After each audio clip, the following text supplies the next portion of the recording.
Welcome back, this is 20VC with me, Harry Stebbings, and I'm so excited for the show today. Just last week, Forbes did an amazing piece on how Coinbase Ventures became one of the busiest crypto VCs without any full-time staff. Today we're going to dive into this and so much more with Emily Choi, President and COO at Coinbase. A little on Emily before we jump in, and before Coinbase, Emily was Head of Corporate Development at LinkedIn, and before LinkedIn, served in various positions at Warner Brothers, including as Manager of Corporate Business Development and Strategy. And if that wasn't enough, Emily also currently serves on the board of Naspers and ZipRecruiter. I'd also want to say a huge thank you to Alexis Ohanian, Gokul Rajaram, and Gary Tan for some amazing question suggestions today. I really did so appreciate that. But before we move into the show today, Mercury is building full-stack banking for startups. Apply in under 10 minutes from anywhere for FDIC-insured bank accounts, physical and virtual debit cards, domestic and international wires, and integrations with Gusto, Stripe, QuickBooks, and Plaid, to name a few. They also offer unusual features like API access, custom team management, and their newly launched Mercury Treasury, a cash management product for high-growth startups, and they'll even help you build your startup with Mercury Raise, a program to connect you to Silicon Valley's top investors. Head over to mercury.com/sign up to apply. And speaking of foundational infrastructure to run your business with Mercury there, let's face it, this new world of remote work is here to stay, and so are all the headaches that come with running a remote team. Rippling helps fast-growing companies automate their HR and IT systems, and now they're making it super easy to manage employees and contractors anywhere. When you hire people in new states, Rippling can now automatically register your startup with each state tax agency and keep you compliant with all of the different local labor laws. From there, Rippling lets you onboard new hires in literally 60 seconds. You can instantly set up people's payroll, benefits, and all of their apps like Slack and GitHub. So if you're looking for just a much easier way to run your startup remotely, better head over to rippling.com/20VC. That's rippling.com/20VC. And finally, I have to say, I just love using AngelList's fund admin platform to manage my investments. The team and the platform at AngelList, they take care of all my back office needs so that I can focus on working with great founders. Leading fund managers have made over 10,000 investments into 6,000 startups via AngelList, all online and all in one place. And with the recently announced rolling funds, you can easily find and invest in these top fund managers on angellist.com/rolling. But that's quite enough from me, so now I'm so excited to hand over to Emily Choi, President and COO at Coinbase. 3, 2, 1, 0. You have now arrived at your destination.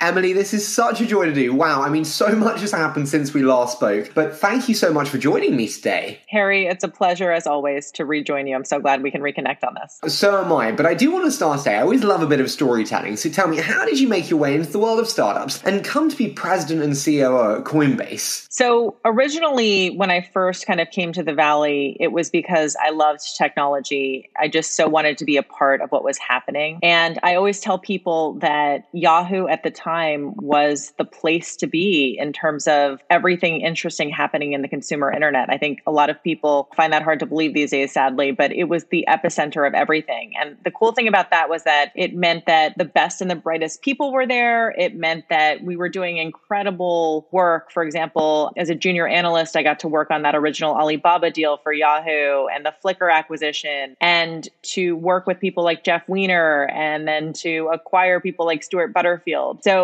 that was the beginning of my career in Silicon Valley. And I've been, to several places, but that was the formative part of my career. At that point, I realized I need to do this thing, and I want to be around entrepreneurs and founders my whole career. That makes me happy. How did the Coinbase transition happen? You're at LinkedIn, and then Brian DM'd you? How did it happen? So I was at LinkedIn for 8 years. I was there when it was 400 people. When I left, it was 13,000 people. I was there when it was private. I was there when it was public. And then when it was acquired by Microsoft. And it was such an amazing journey and such an incredible experience. I learned so much from Jeff and Reed and others at the company. But I honestly felt like I wasn't learning anymore. And I felt like I was kind of getting too comfortable. And I think that those are the moments in your career where you got to kind of like look at yourself and say, is there something more? Am I pushing myself to learn more and more? And there were weirdly a bunch of head of corp jobs at that time. And listen, if I'm going to leave this comfortable place, I don't want to do it for something that is exactly like the experience I just had at LinkedIn. I don't want to go to another type of LinkedIn. I want to go to something that I think could be the next technology frontier, because I want to, again, push myself a little bit to get out of my comfort zone. And a friend from A16Z, Jamie McGurr, came in and he was talking about like a bunch of opportunities in the A16Z portfolio. And I told him, I was like, you know what? The only one I want to talk to is Coinbase. I had this weird feeling, even though I wasn't really into crypto at the time. And I met with Brian Armstrong. I had tingles down my spine. He was talking about the future of money, the future of the financial system, the future of what we think of as the app store these days. I was like, I have to be a part of this. It's been the most incredible experience. I think it's been a lot of high highs and low lows because crypto is a very volatile sector. I've learned so much along the way. It's been incredible. Can I ask you, I am going to touch on kind of the learnings from LinkedIn. In terms of the high highs and low lows, you have them in lots of industries, but you really have them with you. What have been your lessons in terms of managing them and how you manage the high highs and low lows? It's a great question. First of all, I think Brian Armstrong, our founder, is the key to this because he is very kind of calm and even-keeled and balanced regardless of how the market is. One of his pieces of advice to me was like, never get too excited when everybody's exuberant and everybody wants to get into crypto, and never get too down when people are looking at you like you're insane for being in the space or at this company. Just keep an even keel, look to the future, keep focusing on the mission, and just don't get distracted by all the noise. It's much harder to do than to actually say that. But I think once you've weathered like a crypto winter, you are ready for anything. And that's what I've been through here. And so it's been a great experience that way. I always think that nothing's ever as good or as bad as it seems. So I always try to remember that. Yeah, it's true in life. Yeah. So totally with you there. I do want to ask though, because I spoke to one of your board members at Coinbase, Gokul Rajaram, and he said you've got to ask Emily, what lessons did you learn from Jeff and Reed at LinkedIn that you've put into effect at Coinbase? First of all, the 1-2 punch of Reed and Jeff, I think they were an incredible combination, with Reed being this very strategic visionary who could kind of see the future and would have these hypotheses on sectors and companies, just kind of want to contribute the big ideas. And then Jeff being this incredible operator who came in and was very product driven, but also just an incredible business person, an incredible inspirer. And so just at the top, I love that combo. And I think in some ways, Brian and I mimic that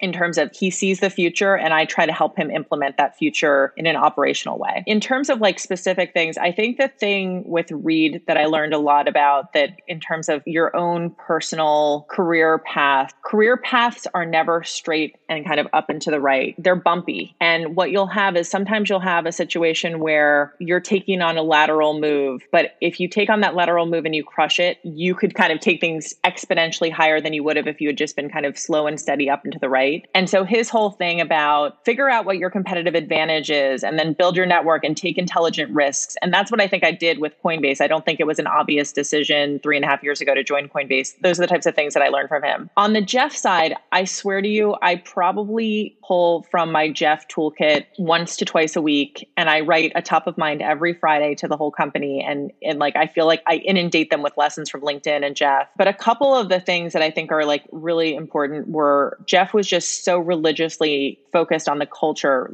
outlining the mission, the vision, the strategy, the culture, and how it all ties together. And I think that that's the blueprint for how you get people aligned towards goals. In Coinbase's kind of thing, we're focused on a mission of increasing economic freedom in the world. And then when we think about that, we think, okay, how do we line the strategic pillars up to that? And that goes to how do we create a new form of investment? How do we create a new form of financial system? How do we create a new form of app store? And then all of our OKRs and goals tie to those things. So you can see that then as that ties together, it helps employees, no matter how fast you're scaling, think about what they're doing and how it contributes to the overall mission. I do have to ask, you mentioned top of mind. What is it top of mind? Is it one bullet point? Is it 2 bullet points? Who gets it? I'm just intrigued. So it's weekly. It's to the entire company. One of the things that I think happens in a remote first world, although I started doing this before we went remote first, I started doing this when I was promoted to COO, is that you can get disconnected from people. I really want to be able to share something that is top of mind. I remember Angela Ahrendts, who was formerly at Apple and Burberry. She came to talk to us once at LinkedIn, and she was talking about how she was trying to think about how she got her message to the Apple employees when she first came, and she felt all this pressure. And ultimately, she was with her kids and she saw them recording stuff on their phones, and she's like, oh, I'm going to send a message to the employees through my mobile phone, because that's as aptly as you could get, right? Every week. And so in my own way, I write something to the company. Sometimes it's about how we just hit our goals and how proud I am of the company. Sometimes it's about a piece that I read that's just meaningful to me, and I'll share it with the company. Recently, my father passed away, and I actually wrote a very kind of raw note to the company. It was unusual for me because I'm very private, but what I learned in that moment was that in these select moments where something really matters to you and you kind of show yourself to be vulnerable, you create so much connection with people. I got so many amazing notes from employees who kind of honestly were surprised that I put myself out there like that and felt a deeper connection with me as a result of that. So I learn a lot in the top of minds, even beyond just writing them for the company. I mean, first, I'm so sorry to hear about your father, but second, thank you for sharing that on the top of minds, and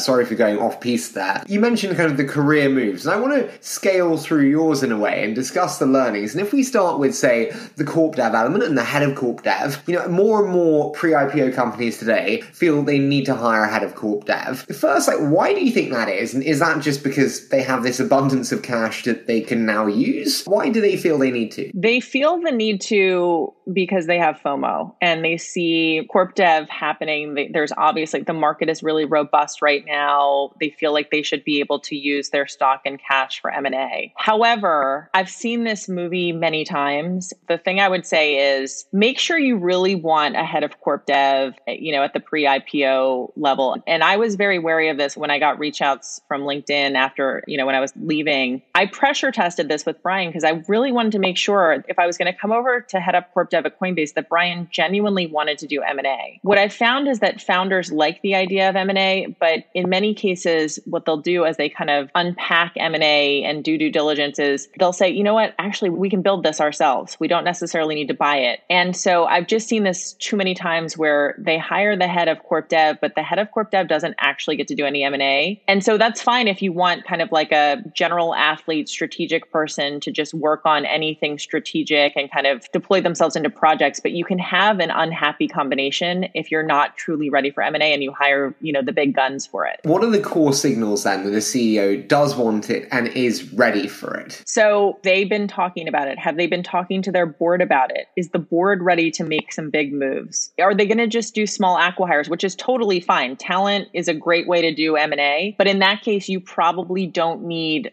one dedicated senior head of corp dev. What would be examples of the targets that the founder would dream of? Are those top of mind for the founder? Are they top of mind for the product and engineering teams? And this is totally fine for most companies. Many companies just do this stuff and then they go into it and they're like, hey, wait, I could build this for much cheaper. In some cases they can, in some cases they can't, but they have to have that honest conversation before they hire that big role. I do want to ask, if we then project forward and say, we do want to hire that head of corp dev, and those answers have been, provided and we're very happy with them. When you think about putting yourself in the founder's shoes, how would you structure the process? What does the interview process look like? What questions do you ask? How would you structure it? I really like the interview process at Coinbase. We have our own way of doing things. We're a very fast-paced culture. There is no interview longer than 30 minutes. We have a panel of people. We generally try to keep that panel no more than 5 people who actually interview the candidate. For a senior role, we obviously make exceptions. And after they go through that panel, we might expose them, for example, to a board member or two who are relevant, or just pressure test that with other people that they might work with, or the teams that they may be inheriting to make sure that there's a cultural and chemistry type of fit. We try to do a system where each of the different interviewers has a different topical area so that we can make sure we're not repeating the same questions. Or, for example, maybe you interview somebody and you got the spidey sense that there's there's an issue with the way that they want to do something that you think might not be a fit and you didn't get enough time. So then when you pass the baton to me to take on my interview with that person, you're going to say, Emily, can you just double check and dig in deeper on this specific area? So we try to be really thoughtful about how we do that. Finally, we actually have a presentation part of our interview process. And this is the hallmark of Coinbase. And I can tell you a lot of really amazing senior people kind of have a hard time with the presentation. It's 20 minutes of presentation. It's 10 minutes of Q&A. We seed 3 different questions. So an example would be, tell us about a particularly challenging M&A assignment that you were given. What didn't work, what did work, and what you learned from that. That would be one of the questions. Or show us how you showed resilience in your career or personal life or whatever. We want to see how they present. We want to see if there's depth to what they're saying. We want to see if they're a person who communicates in the style of a Coinbase employee. There are all these different things that we get out of it. When we have the Q&A, do they actually answer the questions in the way that we'd like to hear answers? And this is a great way for us to kind of figure out, it's kind of pressure testing if they're going to be successful in the Coinbase environment. It's also a great way for them to say, you know what, I opt into this and I'm going to do the hard work to try to get this job. Can I ask, if a friend asks you to interview me for a potential head of corp dev role, you are the master and I want this job that your friend is offering and you're going to interview me as the master, what could I do that would differentiate me as great from good? What could I do in my answers, in my actions, in how I present? For Coinbase, one of the most important things is going to be about clear communication. And, it sounds so mundane. People ask me, what is your top value? I often say clear communication. The reason I think it's clear communication is because the hallmark of successful people at Coinbase is they are excellent presenters. They are excellent communicators. They are pithy. They're strong. They get their message across. The reason this is so important is because we have so many things we're doing. So you have to be able to cut through the noise and you need to be able to get your point across easily and quickly to be inspiring. And like another example of this, we do everything in Google Docs. If you and I have a conversation and make a decision about something, we document it in Google Docs because I don't want to say in a year from now that I misread you in the room and I remembered it this way. We can look back at the Google Docs and we say, Harry recommended this for this big decision. Oh, okay. Now I have it in Google Docs. Sorry. But back to your original question. I want to know that you've actually done M&A. I want to know that you've done the whole span of it from acqui-hires. How do you think about talent acquisition? How do you think about the multiples that you will pay for talent acquisition and how that impacts the existing team and what they're compensated? And how do you navigate that with the HR team and with the existing,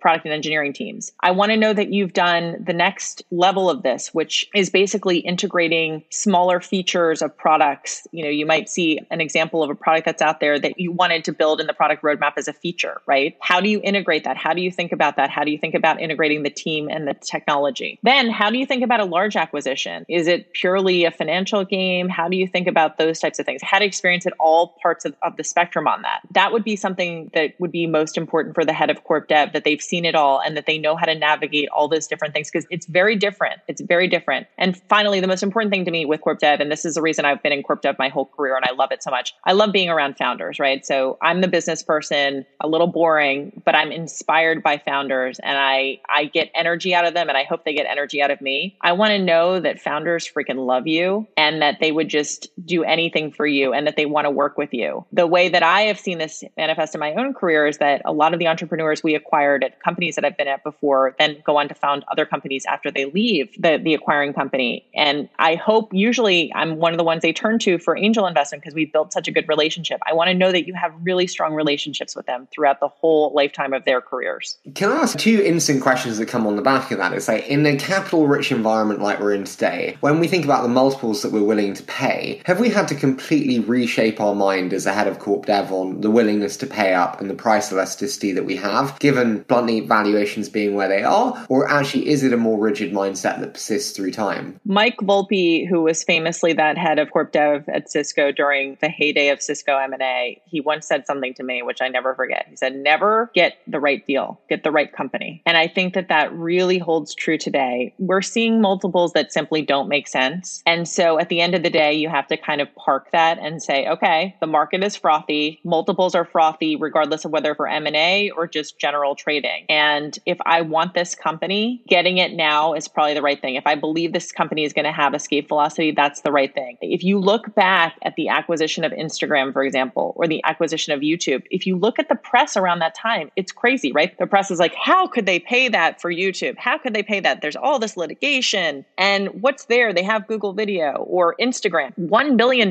for a company with no revenue? I mean, so you have to be able to take those bets. And that's what's really hard, I think, for people to get excited about during the time. But when you look back at those seminal M&A acquisitions of all time, they obviously paid for themselves many, many, many times over. Can I ask, how do the best companies structure their decision-making processes around acquisitions? Is it just the head of corp dev and the CEO? Is the board involved? What would excite you about a decision-making process for M&A within a company? So the way to fail, the recipe to fail in M&A is that it's the head of corp dev and the CEO who make the decisions, right? It has to be deeply integrated into the process of how product and engineering work at the company. So what you start with is, what is the product roadmap? Okay. And that is the foundation of everything. Based on the product roadmap, what is existential to us and what are the things that we think we might be able to amplify and massively accelerate through M&A? There may be a reality where there don't exist targets, in which case you just keep building. And there may be a reality where there are truly amazing targets and they might be really expensive, but they could massively accelerate the product roadmap. So how do you manifest that into a process? You make sure that you have some type of decision-making process where there's one decide, right? And the decision maker could be the head of product, it could be the CEO, it could be me, it could be anybody. But what you do is you codify this into a document. And the process that I love is called a rapid. I learned it from Jeff Weiner. It's a Bain thing. And you have somebody who actually formally recommends the acquisition, the R. You then have somebody or two people who agree. Usually you'll have the recommend be the product person or the head of product or the head of engineering. And then the agree will be, me and the CFO. Then you have the P, perform. Who's going to actually have to make sure this is set up for success? The people on the product and engineering teams and other teams who have to contribute to this? Are there people that we need to get any type of input from? That the I, input, perform and input are often the same thing. And then the decide. One decide. We're not a committee. We're not a consensus-based culture. There has to be one decision maker at the end of the day. If you have the right people as part of that rapid, you're going to be so buttoned up about how you can run fast on making quick M&A decisions that actually have the right inputs in writing at the time that you need them to. And that's how we do all of our M&A. I love that as a structure. When you go back to your first case when you had to decide, it's quite a weight of responsibility, especially when it's single. Did you feel that weight, and how did you bluntly get the courage to pull the trigger when it is a big decision, especially your first? This is where in the early days, the CEO should probably be the ultimate decide. However, the beauty of the rapid is the CEO or the decide is on any of this can take a look at all the feedback, right? If there's a big red flag, if the chief technology officer says, listen, I think this technology is crap. I don't know why we're doing this in the document. Then the CEO can weigh that stuff. And then you can have a conversation in the room and say, let's go through this rapid. What are you concerned about with the technology? Why are there dissenting opinions in the room about this stuff? Do we feel that we're being overly unfair because this is a startup and maybe they weren't built for scale? You find that all the time culturally. You get some engineers who might say, well, they should have built for 100 million people. Well, come on, guys. They have 1 million in funding. What were you expecting? So you kind of unpack this stuff. And if there's truly lingering doubts at the end of the day, again, you codify all of this, and then the decide can make a really good decision. At the end of the day, it actually becomes easier to make these decisions. It's very rare that there's a big issue because when you codify it out all and then you have a really mature conversation about it, you can get to a place where either people kind of feel like, okay, I understand the risks and I'm willing to take them on, or you know what, it feels like these are risks not worth taking at this moment. And so let's pass on this for now and let's keep an eye on them. Let's build a relationship. And over time, maybe we can do this in the future if they grow. Can I ask, when we look at Rapid, are there any incentive misalignments that we should be aware of? When we think about, VC investment decision-making, there's often politics where it's you vote for my deal, I'll vote for your deal. And there's kind of power dynamics also at play. There's insecurities at play. Is there any incentive misalignments that one should maybe watch for within Rapid? If you have incentive misalignments with a Rapid, then you generally probably have a political culture. And it's not about a Rapid. It's about people feeling like they need to do certain things in the room to get their stuff done. Brian Armstrong, there's no political culture here. And I don't just mean that about his apolitical post. I mean about you don't lobby people on the side. You don't have this thing where you talk about somebody in the room one way and then after they leave the room, you say another thing. He stamped that out. And I think it's so important culturally. What we do is we have this really interesting system called Problem Proposed Solution. It's a PPS. It's a one-pager. And the way that we do this is maybe maybe I'll say, I have maybe an issue with you and your org, or I have a concern about something, about the way we're doing something. And I'll say, okay, I'm going to write this out. Problem. Harry, I think you've made some really risky bets with your venture investments. Proposed solution. Maybe we can talk about this. Maybe we can go through the next 3 and just make sure we're calibrating about what the right level of risk is here. It sounds kind of crazy, but it allows you to have conversations with people that everybody has these things. We all judge everything that's happening in a company at any given time. If you have a norm of writing these problem proposed solutions, and the exec team ourselves probably write, 2 to 3 a week, you have this culture where it's okay to be like, hey, I feel like there's something like not going great in this, and I want to help you solve it. It's a great structure. And that's how we, I think, also get rid of this political culture in the company. Can I ask the other thing that I also just think too, and again, I'm so sorry for going off schedule, but this is so great. It's like, fundamentally, you hire the head of corp dev, and then what? Like, what does that onboarding process look like? And if you joined a new company, what's the best onboarding process for a head of corp dev? Yeah. So the most successful heads of corp dev are going to be self-starters. By the way, this is true for anybody at Coinbase, and I hope at most startups. Nobody's going to tell you what to do. I remember even at LinkedIn when I came there, and Jeff obviously knew what a head of corp dev was, but most of the company didn't know at the time. You have to just be a self-starter. You have to figure out where there are problems in the company and how you can help solve. And that might be related to corp dev, but it might not, right? It might be a strategy piece that you have to help with. It might be an area that the product team needs to kind of investigate. You got to plug yourself into wherever there's open opportunity. That's how you're going to succeed at any startup, right? That's the way they work. The head of corp dev, in addition to that, they should come in and they should start figuring out with the product and engineering teams, where are the areas where M&A are going to truly amplify and accelerate what we're doing? And how can I get you insights? Oh, did you know this company is now at this number of users? Did you know that they're doing this? Did you know that this is the product roadmap? The whole thing about corp dev is you're an external facing person who can get invaluable insights if you have amazing relationships with the whole ecosystem. You can help those startups in the ecosystem figure things out. Maybe I can tell them, hey, I know that you're dealing with this infrastructure scaling problem. We had the same thing 2 years ago. Let me introduce you to one of our engineering heads to help you think about that. It's all a relationship game. And then over time, as you build these relationships and bring these insights in, it all kind of benefits everything that you're doing. And then you can kind of think about the things that might amplify the roadmap. That's what you want to do. So if that's like self-starter, you find the problems, you find the solutions. I do want to touch on the next step of the career for you in terms of the COO element, because it's just, I find it quite a confusing title, honestly, and it means different things to different people.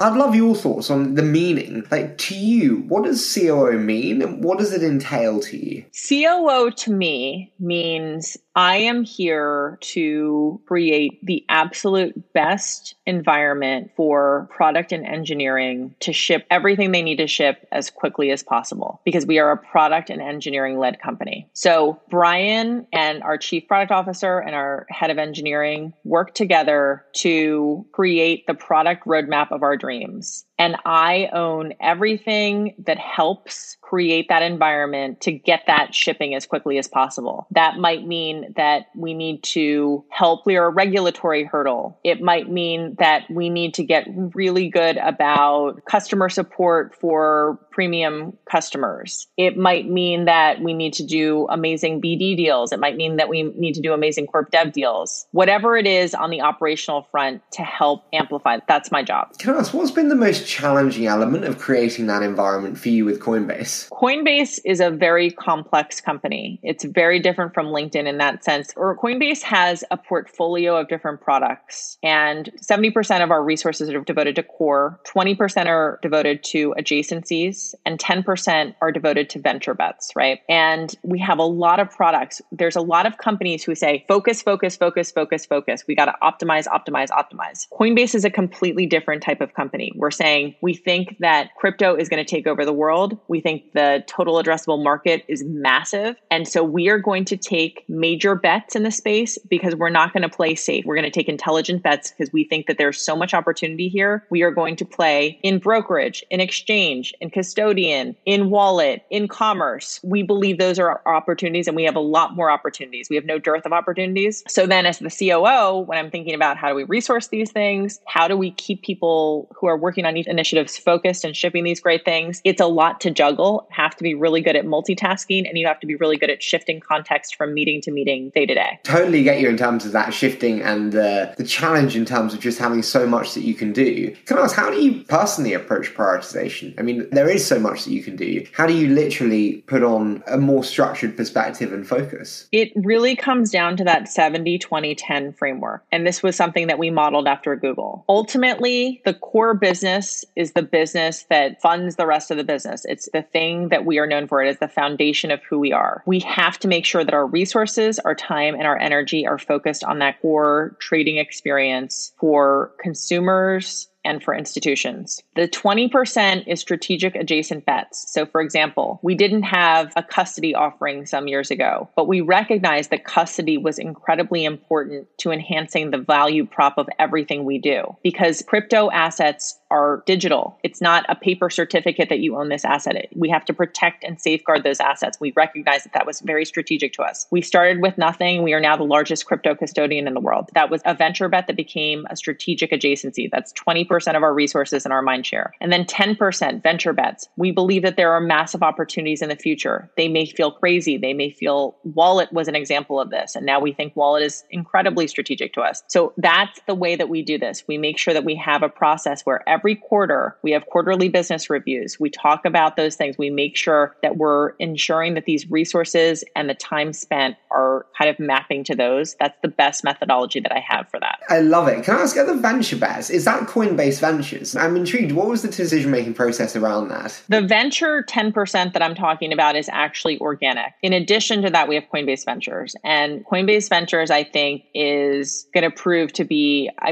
obviously, I don't want to kind of sound overly exuberant here, but I think it's going to prove to be the kind of linchpins to the whole company and the whole crypto ecosystem over time. And I think it's going to be amazing from both a financial return perspective as well as an ecosystem perspective. When I joined 3.5 years ago, I talked to Brian. I said, I think we should do Coinbase Ventures. And he was like, I totally agree. I've been thinking about this. And I said, okay, so what do I do? And he's like, write a blog post. So I wrote a blog post. I sent it to him that day. He was like, I love it. And I was like, okay, now what? And he's like, what do you mean? He's like, ship it. Literally, that's how it happened. And we now have more than 200 investments. If you look at the portfolio of Coinbase Ventures investments, it's swoon worthy. It's like just some of the most amazing crypto companies in the ecosystem with some of the brightest, best founders of our time. And I think that the model that we have is so radically different from everything else there on the market. It is true to crypto in the sense that it is truly decentralized. We do not have a dedicated person on Coinbase Ventures. We have crypto first, amazing talent at the company who do this nights and weekends in addition to their day jobs because they love it so much. We do not have a dedicated fund. We use cash off our balance sheet. We don't have to answer to LPs. We don't have this crazy back office who's managing all this. We're just doing this, again, as a labor of love. And I think that it's an incredible testament to crypto and to Coinbase, and it makes me super fired up. I mean, one, I'd love to be an LP in that fund.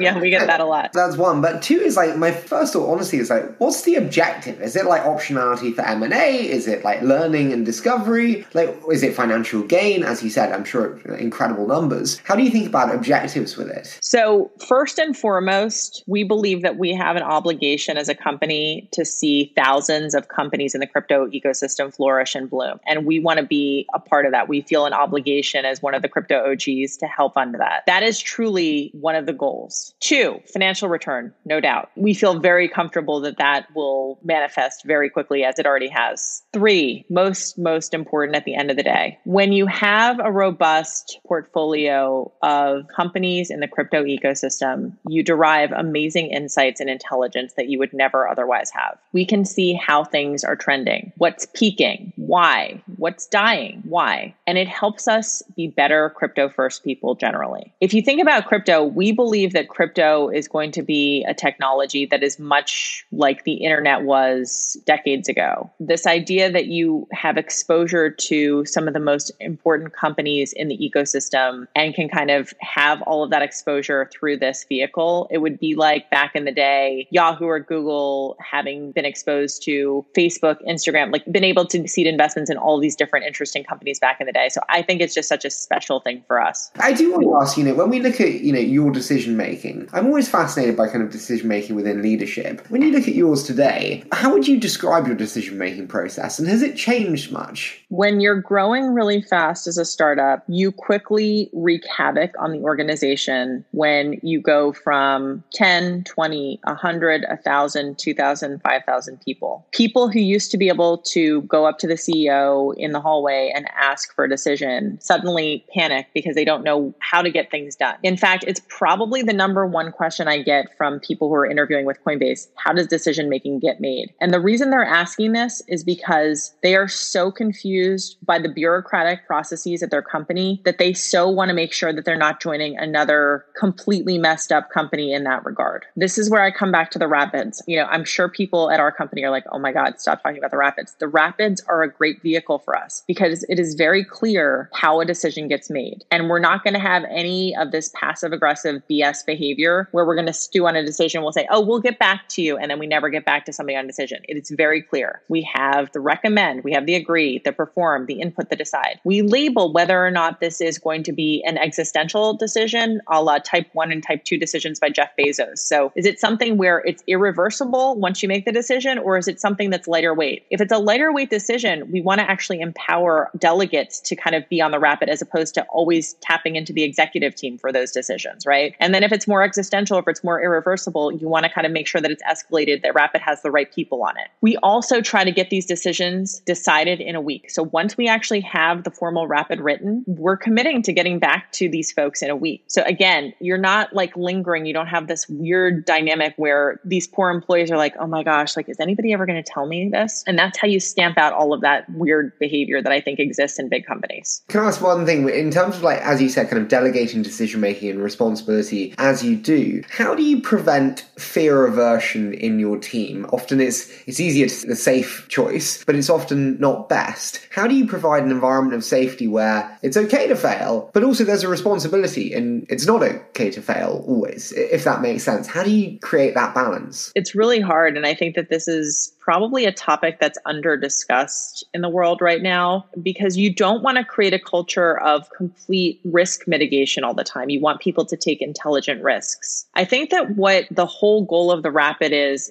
that when you start to see decision-making patterns, and this is like a Ray Dalio concept, you're going to be able to kind of spot people who have good insights over time. Harry, you recommended that we do this a year ago on the Rapid, and we actually decided against it. But you were right. We should have launched this product. You were totally right. I can start having a data track record and tracking the kind of insights of people who are on the team, who are the up and comers and the movers and shakers. And that allows me to then empower those people who turned out to be right more than not. That's how you do this, but you're not going to be able to start with that. You have to build that over time. What's your hardest element of your role today, do you think, Emily? I think it comes back to prioritization. I think we have the best system we have for prioritization given the complex portfolio that we have. But I think that when you're looking at a company, you have to be comfortable with a company that either ships a ton of different products or a company that is laser focused on one and optimizing the hell out of that one product. For example, if you go to a mature SaaS company, they're going to be focused on a completely different set of problems than a high growth company in the crypto space like Coinbase. And so for us, it's about making sure that we calibrate the right type of talent that's going to be successful in that environment. Jeff Weiner was really, really fervent about this thing. Talent is always going to be your number one operating priority. That is true of any company in the world. And the right talent for a mature SaaS company is not going to be the right talent for a Coinbase employee. I will often ask people that I'm interviewing, what other companies would you interview at? What other companies are you inspired by? Now, no offense, but if they say something like IBM, which I've definitely had, they're not going to be a fit for Coinbase. If they say SpaceX, I have a good feeling that they're kind of on that path of somebody who could be really successful and excited about being at Coinbase. I do have to ask, and a final one for the quickfire, but it's like, if you notice that someone's maybe not meeting the bar, this is something that I struggle with, which is like, how long do you give them? And what does that communication process look like when you are doubting? I'm too nice. I just go,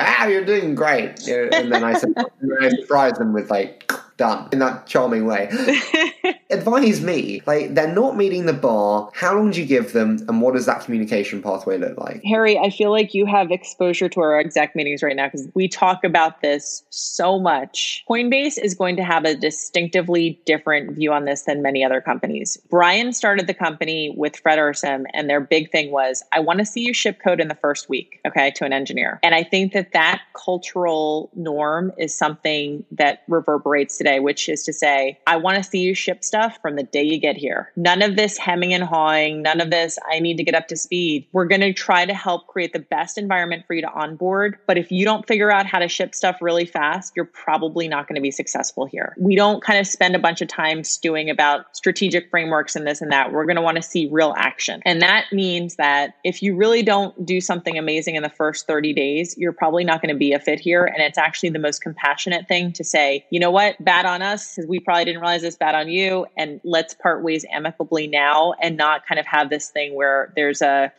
dead man walking kind of vibe going on. So to that end, we send a form to the managers and we say, is this person on track or not on track within the first 30 days? And that's how we help compassionately manage out those who are not performing. If you have the doubt, Max Levchin said, when there's doubt, there's no doubt, which I kind of oscillate on, honestly. Like when it's hires, when it's investments, I don't know whether that's right or not. And I'm not saying Max is wrong. Obviously, he's much smarter than me. But like, do you think when there's doubt, there's no doubt? I think that that's probably right, to be honest. I think that you kind of just know you're tricking yourself. Now, if you're not providing the right environment, if you're not providing the right tools, if you're not providing the right onboarding and manager to kind of help this person get up to speed and get successful, then that is on the company. But you have a doubt, like this person is just probably not going to be right and I made the wrong hiring decision. You can imagine it is so much better to just have that honest conversation with them sooner rather than later, right? They don't want to be the person that everybody feels like is going to be set up for failure. The most compassionate thing to do. And so I think that this is kind of Netflixy in a sense. And I think that Netflix has done a really good job about making sure that it's a win-win for the person who has to depart and the company itself. There's this other thing that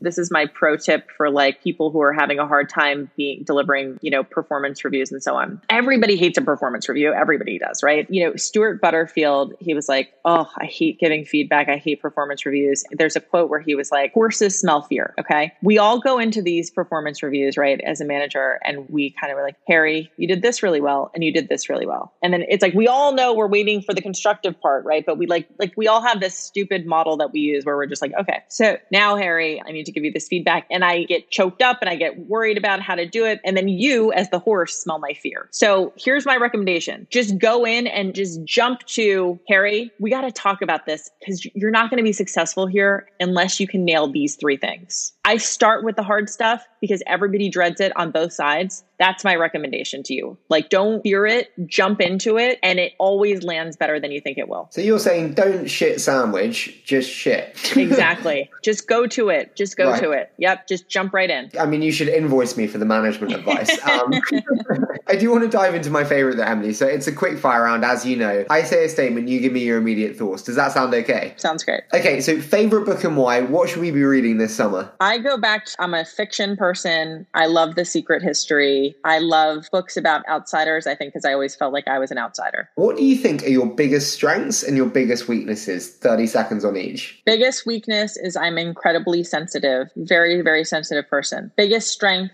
derives from that. I can read the room. I can spot talent really quickly. I know who I want to work with and who I want to be on my team because I can read the room. I try to use that weakness as a way to understand people and to influence people. What piece of advice do you often give but find it hard to follow yourself? I think it goes back to what we were saying about feedback. Everybody dreads giving the constructive criticism. And so I give the advice about jumping into it. And at the same time, it's still painful. What do you know now that you wish you'd known at the start of your time with Coinbase? That, man, this is going to be a volatile, bumpy ride. Buckle up, lady. If you could have a billboard anywhere, what would it say and where would it be? I mean, the to sound so cheesy, but I'm thinking London because that's like my favorite city. And I'm thinking just be you. As a Londoner, I wholly embrace that. Final one for you. What do the next 5 years hold for you and for Coinbase? We are in probably inning one. We have a lot more exciting stuff ahead of us. I think the sky's the limit. I think that digital assets are going to change the way that people think about their own economic empowerment and the digital transfer of value. I just think there's so much ahead of us. And what I care about most is making sure that we have people who are genuinely fired up about the mission, who are here to play the long game and not be in it to make a quick buck. Because the thing with crypto is because it is a form of money, you can sometimes get people who are excited about that part of it. So the future for me is just making sure that we build the most world-class team to take us further and further into that incredible journey. Emily, I always love our chats. This one went a little bit off schedule, I think we'll both agree, but I just loved it. And so thank you so much for doing this with me. And I really just so enjoyed today. Harry, it is always a pleasure. And I love speaking with you too. So great to reconnect. I mean, what a hero, what a story, what exciting times ahead. If you'd like to see more from Emily, you can find her on Twitter at EmilyMC. Likewise, you can find more from us behind the scenes on the 20minutevc.com. I always love to see you there. But before we leave you today, Mercury is building full-stack banking for startups. Apply in under 10 minutes from anywhere for FDIC-insured bank accounts, physical and virtual debit cards, domestic and international wires, and integrations with Gusto, Stripe, QuickBooks, and Plaid, to name a few. They also offer unusual features like API access, custom team management, and their newly launched Mercury Treasury, a cash management product for high-growth startups. And they'll even help you build your startup with Mercury Raise, a program to connect you to Silicon Valley's top investors. Head over to mercury.com/sign up to apply. And speaking of foundational infrastructure to run your business with Mercury there, let's face it, this new world of remote work is here to stay, and so are all the headaches that come with running a remote team. Rippling helps fast-growing companies automate their HR and IT systems, and now they're making it super easy to manage employees and contractors anywhere. When you hire people in new states, Rippling can now automatically register your startup with each state tax agency and keep you compliant with all of the different local labor laws. From there, Rippling lets you onboard new hires in literally 60 seconds. You can instantly set up people's payroll, benefits, and all of their apps like Slack and GitHub. So if you're looking for just a much easier way to run your startup remotely, better head over to rippling.com/20VC. That's rippling.com/20VC. And finally, I have to say, I just love using AngelList's fund admin platform to manage my investments. The team and the platform at AngelList, they take care of all my back office needs so that I can focus on working with great founders. Leading fund managers have made over 10,000 investments into 6,000 startups via AngelList, all online and all in one place. And with the recently announced rolling funds, you can easily find and invest in these top fund managers on angellist.com/rolling. As always, I so appreciate all your support, and I can't wait to bring you an incredible episode this coming Thursday.